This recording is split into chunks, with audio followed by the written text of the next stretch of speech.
Sarah was relaxing on her front porch at the edge of the woods when she noticed a bobcat approaching. The animal came surprisingly close, sniffing her hand. The home security camera later showed her frozen in her chair, mouth wide in shock as the bobcat leaned in and placed a paw on her arm, appearing to beg for help. The animal was gaunt and desperate. It let out a strange, mournful call toward the forest as if asking Sarah to follow. A mournful cry that signaled something was terribly wrong. Sarah did the unthinkable. She followed. But at the end of that trail, she realized she had stumbled upon a scene of horror that was bigger and more dangerous than she could have ever imagined. Before we start, hit the like button and make sure to subscribe if you haven't, and hit that notification bell so that you won't miss any new stories. The early morning sun cast long golden rays across Sarah Mitchell's front porch in rural Montana, painting the weathered wooden planks in shades of amber and honey. October had arrived with its crisp, clean air, and the aspens at the edge of her property blazed brilliant yellow against the deep blue sky. Sarah sat in her favorite wicker chair, cradling a steaming mug of coffee, enjoying the peaceful quiet that came with living at the boundary between civilization and wilderness. Her blonde hair was pulled back in a practical ponytail, and she'd thrown on her favorite bright blue quarter-zip fleece pullover against the morning chill. At 34, Sarah had moved to this property 3 years ago, searching for a fresh start and a connection with nature. The 5 acres of land backed up against thousands of acres of national forest, and she'd fallen in love with the solitude, the wildlife, and the way the morning light filtered through the pines. She'd seen deer, elk, the occasional moose, and plenty of smaller creatures, but nothing had prepared her for what was about to happen. Movement at the tree line caught her eye. Sarah set down her coffee mug, her breath catching in her throat. A bobcat was emerging from the shadows of the forest, moving with deliberate purpose toward her porch. The animal was medium-sized, its tawny coat dappled with darker spots, ear tufts standing alert. But something about its behavior was wrong. Bobcats were notoriously elusive, avoiding human contact at all costs. This one was walking straight toward her house. Sarah's first instinct was to retreat inside, but she found herself frozen in place, watching with a mixture of fear and fascination as the wild cat crossed her lawn. The bobcat's golden eyes were locked on her, and as it climbed the 3 wooden steps to her porch, Sarah could see that its ribs were visible beneath its fur. The animal was thin, almost gaunt, but moved with urgent determination. "Oh my God," Sarah whispered, her hands gripping the arms of her chair. Her heart hammered in her chest as the bobcat approached to within 3 feet of her. The home security camera she'd installed above the door silently recorded every moment. The bobcat stopped, sitting back on its haunches. Then, slowly, deliberately, it raised one large paw and placed it gently on Sarah's forearm. The touch was surprisingly soft, the pads of its paw rough but careful. The wild cat looked directly into her eyes, and Sarah felt her mouth fall open in shock. There was intelligence in that gaze, a desperate plea that transcended species. This wasn't a threat. This was a request. "What? What do you want?" Sarah managed to say, her voice barely above a whisper. The morning seemed to hold its breath around them, even the birds falling silent. The bobcat held her gaze for another long moment, then removed its paw and backed away several steps. It let out a sound Sarah had never heard before. A soft, low vocalization that wasn't quite a growl, not quite a meow. It was plaintive, almost mournful. The bobcat turned its head toward the forest, then back to Sarah, then to the forest again. The message couldn't have been clearer. Follow me. Every rational thought in Sarah's head screamed at her to go inside, lock the door, and call animal control. Following a wild bobcat into the woods was the definition of insanity. But as she looked into those golden eyes again, Sarah felt something shift inside her. This animal needed help. Something was desperately wrong, and somehow, impossibly, it had chosen her. "All right," Sarah said, standing up slowly so as not to startle the cat. "All right, I'll follow you. Just give me a second." She grabbed her cell phone quickly. When she stepped outside, the bobcat was waiting at the edge of the porch and began moving toward the trees. Sarah's heart pounded as she followed the bobcat across her lawn and into the forest. The morning light filtered through the canopy in brilliant shafts, illuminating patches of autumn wildflowers and golden leaves. The air smelled of pine needles and earth. Under any other circumstances, it would have been beautiful. Now it felt surreal, like stepping into a dream where the normal rules didn't apply. The bobcat maintained a distance of about 20 feet ahead, stopping periodically to make sure Sarah was still following. It led her through a stand of ponderosa pines, their bark glowing orange in the morning sun, then down a game trail that wound between massive boulders covered in bright green moss. Sarah's breath came in short gasps, partly from exertion and partly from the adrenaline coursing through her system. After about 15 minutes, Sarah heard the sound of rushing water. They emerged from the trees at the edge of Copper Creek, which ran along the western boundary of the National Forest land. The recent autumn rains had swollen the creek considerably, and the water churned white and fast over the rocks. Sarah's stomach dropped as she saw what the bobcat was approaching. A crude crossing made of weathered planks and half-rotted logs, spanning the 15-foot gap. The bobcat stopped at the near side of the crossing and looked back at Sarah expectantly. The makeshift bridge looked like it had been there for decades, probably built by hunters or ranchers long ago. Several of the planks were missing, and those that remained were slick with moisture and green algae. "You've got to be kidding me," Sarah muttered, but the bobcat was already moving carefully across, its paws finding purchase on the narrow beams with the sure-footedness of a wild creature. It reached the far bank and sat down, watching her. Sarah took a deep breath and approached the crossing. The water below rushed past with hypnotic force. She tested the first plank with her boot. It held. Gripping a rusted cable that served as a crude handrail, she forced herself to step out over the water. The planks groaned under her weight, and halfway across, one of the boards shifted beneath her foot. Sarah gasped, her arms pinwheeling as she caught her balance. The bobcat let out a soft sound. Was it encouraging her? It took what felt like an eternity, but Sarah finally made it to the far bank. Her legs were shaking, and she had to bend over for a moment, hands on her knees, catching her breath. When she looked up, the bobcat was already moving again, heading away from the creek into territory Sarah had never explored before. The forest changed character on this side of the water.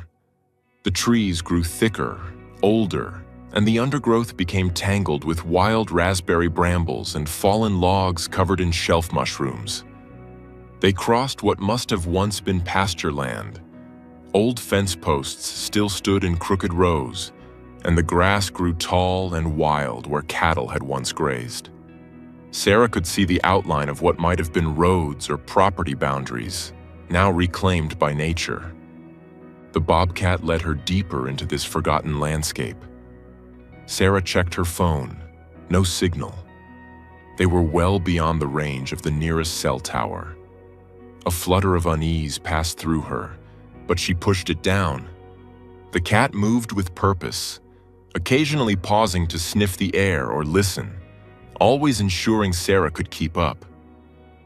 The sun climbed higher, filling the clearing ahead with bright, clear light. And then Sarah saw it. an abandoned barn standing in a large, overgrown field, surrounded by the skeletal remains of what had once been a substantial property. Weathered livestock tags hung from rusty nails on fence posts. Lengths of old rope, brittle with age, lay half-buried in leaves. Rusted tools, a pitchfork, shovels, what looked like animal control poles, were scattered around like artifacts from another era. The barn itself was massive, its red paint long since faded to a ghostly pink-gray. The doors hung at crooked angles, the boards bowed and weather-beaten. Rusted livestock pens were visible through gaps in the walls. But what made Sarah's blood run cold was the sound coming from inside. Faint movements, scraping, and something that sounded like a low, distressed cry. The bobcat approached the barn entrance and paused, looking back at Sarah one more time. Then it slipped through the gap in the doors and disappeared into the shadows within. Sarah's hand trembled as she reached for the barn door. The hinges screamed in protest as she pulled it wider, and daylight spilled into the interior, revealing a scene that made her heart sink straight to her stomach. The barn's interior had been converted into makeshift pens and cages, crude enclosures built from chain-link fencing, wooden pallets, and steel bars. And inside those enclosures were animals. Wild animals. Exotic animals. Animals that had no business being in a Montana barn.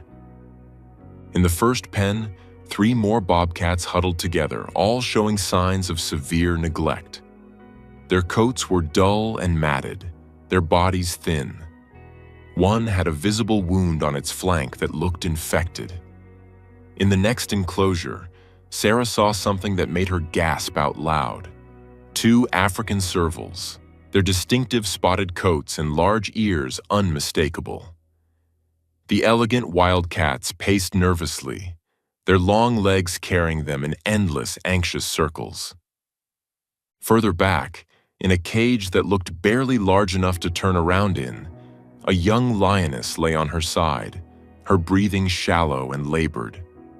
She couldn't have been more than a year old, still showing some of her juvenile spots. Her golden eyes tracked Sarah's movement with a mixture of fear and what looked like desperate hope. In crude wooden boxes stacked along one wall, Sarah heard the rustle of feathers. Peering closer, she saw large birds, hawks, maybe falcons, their wings clipped, their magnificent forms reduced to hunched, frightened shadows. One box contained what looked like a juvenile golden eagle, its fierce eyes dimmed by captivity and poor care. The smell was overwhelming, a mixture of waste, decay, and the sharp tang of fear. Water bowls were empty or filled with algae-green liquid. Food dishes contained only scraps of moldy kibble. These animals had been abandoned, left to die slowly in this forgotten place. The bobcat that had led her here moved through the barn with heartbreaking purpose, stopping at certain pens and making soft, mournful sounds. It paused longest at an empty cage in the corner, sniffing the bars, and Sarah understood with sudden, painful clarity. This bobcat had been imprisoned here too. Somehow, it had escaped. And instead of running as far away as possible, it had returned. Not for itself, but for the others left behind. "Oh God," Sarah whispered, tears streaming down her face. "Oh God, what is this place?" She moved quickly to the lioness first, dropping to her knees beside the cage. The young cat lifted her head slightly, too weak even to growl. "I'm going to help you," Sarah promised, her voice breaking. "I'm going to help all of you." Sarah fumbled for her phone, praying for even a weak signal. Nothing. She moved around the barn, holding the phone up, watching the bars flicker between 0 and 1 bar. Finally, in the doorway, she caught a single precious bar, Her hands shaking, she dialed 911. 911, what's your emergency? My name is Sarah Mitchell, she said, the words tumbling out in a rush. I'm somewhere west of Copper Creek, maybe 3 or 4 miles from Bridger Canyon Road. There's an abandoned barn here, and inside, there are wild animals. Exotic animals. They're trapped and they're dying. Please, you have to send help. There are bobcats, servals, even a young lion. The connection crackled and broke. Sarah looked at her phone in despair. The single bar had disappeared, but the call had gone through. They'd heard her. They'd send help. They had to. She turned back to the animals, and her heart broke all over again. The bobcat that had brought her here was sitting near the serval's pen, its paw reaching through the chain link as if trying to comfort them. The connection between these animals was palpable. They'd suffered together, survived together. Sarah spent the next hour doing what she could.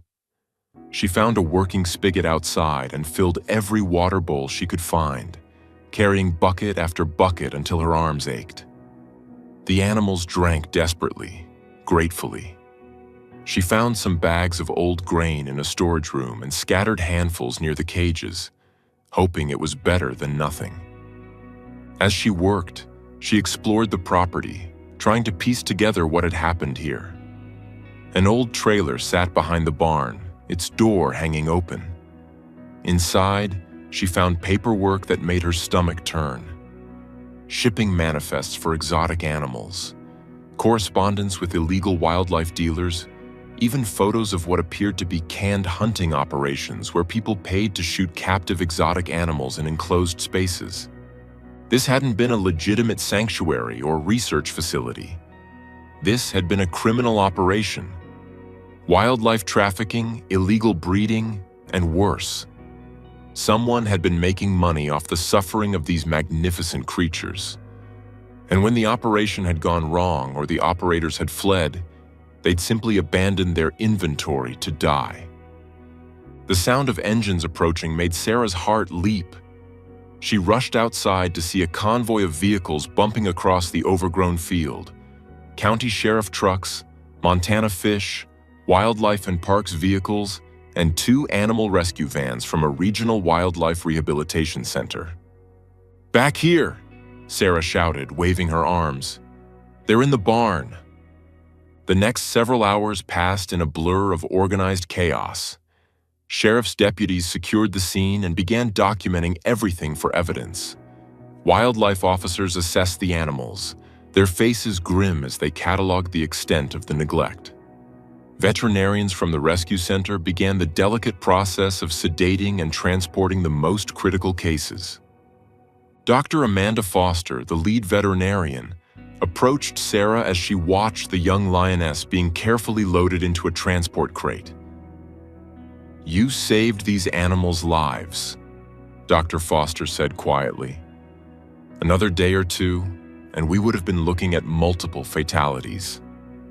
"I didn't do anything," Sarah said, wiping her eyes. "It was the bobcat, the one that brought me here. Have you seen it?" Dr. Foster shook her head. "Several of the cats scattered when we arrived, but I promise you we'll keep watch for it.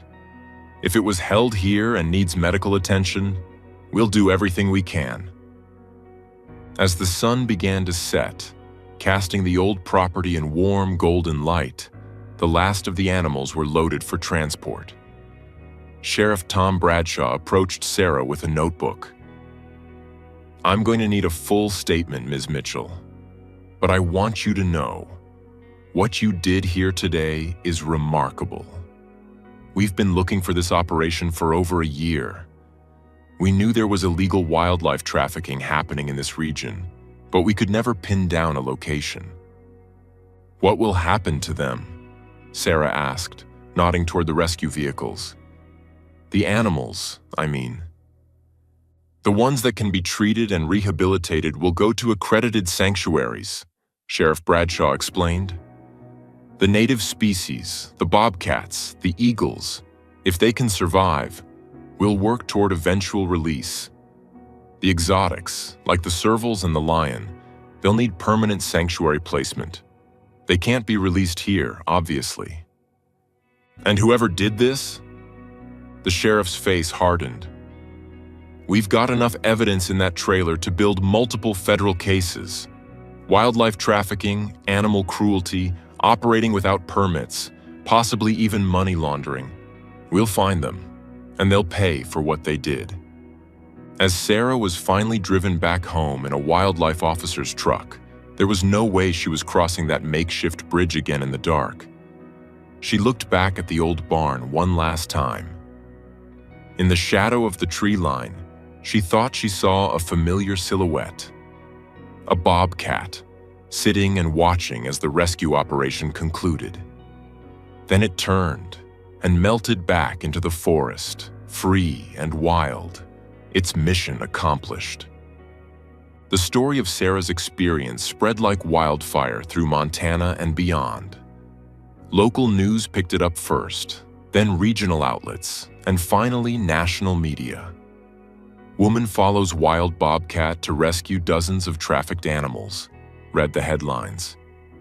The security camera footage from her porch, showing the bobcat placing its paw on her arm in that heartbreaking plea, went viral, viewed millions of times across social media platforms. Public outrage over the discovered trafficking operation was immediate and intense. Wildlife advocacy groups used the case to push for stronger enforcement of existing laws and the passage of new regulations governing the exotic animal trade. Politicians who had previously been lukewarm on wildlife protection issues suddenly found themselves facing angry constituents demanding action. The investigation led by Sheriff Bradshaw and federal agents uncovered a much larger network than anyone had anticipated. The abandoned Montana barn was just one node in an interstate trafficking operation that stretched across multiple states.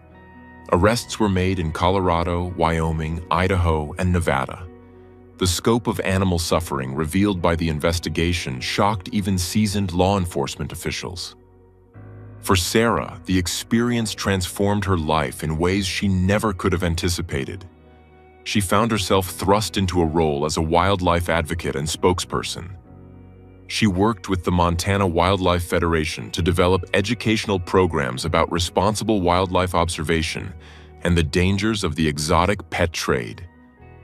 She testified before the state legislature in support of stronger penalties for wildlife crimes. But more than the public advocacy, Sarah felt a deep, personal connection to the animals she'd helped rescue. She visited the rehabilitation center regularly, bringing donations and checking on the recovering creatures. Dr. Foster kept her updated on their progress. The young lioness, now named Montana in honor of her rescue, had recovered fully and was thriving at a big cat sanctuary in Colorado. The servals had been placed together at an accredited facility in California that specialized in African wildlife. The raptors, after months of rehabilitation, had been successfully released back into the wild. The bobcats had the longest road to recovery.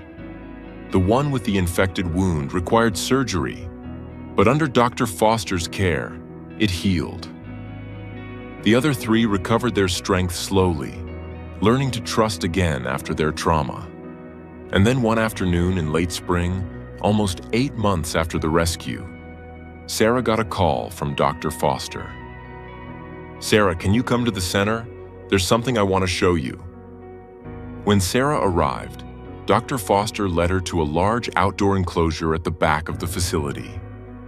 It was a soft release habitat, a space where rehabilitated wild animals could readjust to freedom before being fully released.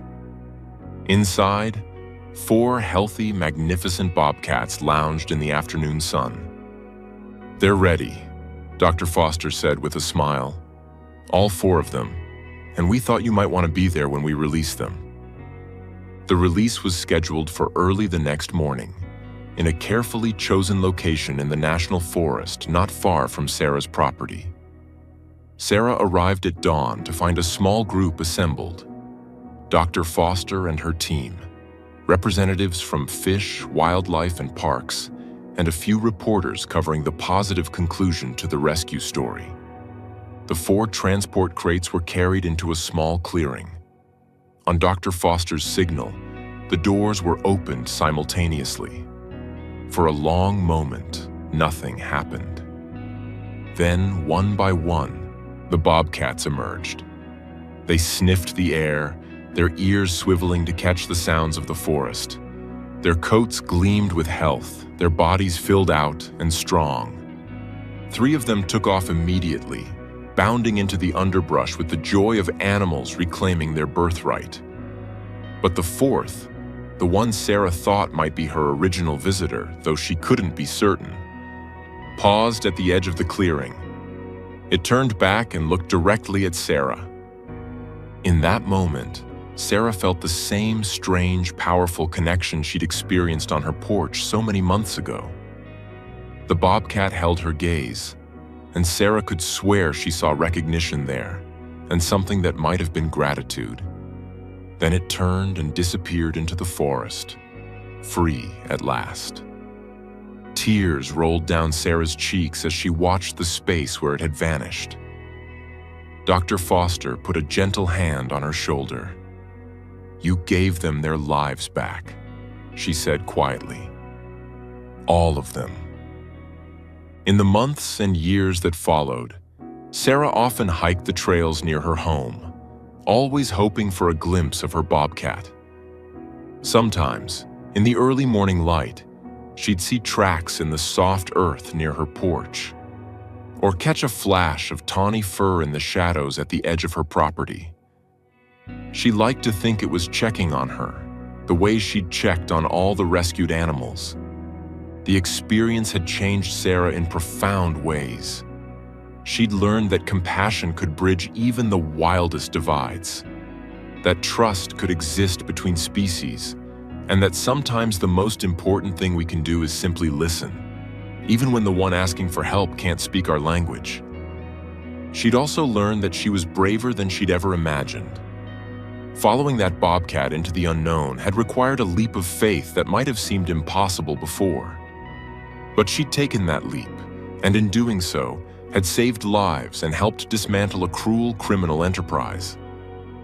On quiet evenings, Sarah would sit on her porch in her wicker chair, just as she had that fateful October morning. The aspens would glow in the setting sun, painting the world in shades of gold and amber. And sometimes, in those peaceful moments, she'd feel a presence at the edge of the woods, a reminder that the wild was always watching, always present, and that the bonds formed through compassion and courage could transcend the boundaries between civilization and wilderness. The story of the bobcat who begged for help became something of a legend in Montana, told and retold around dinner tables and at wildlife conservation gatherings. It served as a powerful reminder of the capacity for empathy in the animal kingdom and the responsibility humans bore to protect and respect the wild creatures that shared their world. For Sarah Mitchell, it was simply the day her life gained a deeper purpose. The day she learned that sometimes the most extraordinary moments begin with a single brave decision to trust in something larger than ourselves. And every time she saw those golden aspen leaves glowing in the Montana sun, she remembered the golden eyes of a desperate bobcat and the journey into the wild that had changed everything. The warm light of late afternoon filled her porch as Sarah smiled, setting down her coffee mug and closing her eyes, feeling the peace that came from knowing she'd answered a call for help when it mattered most.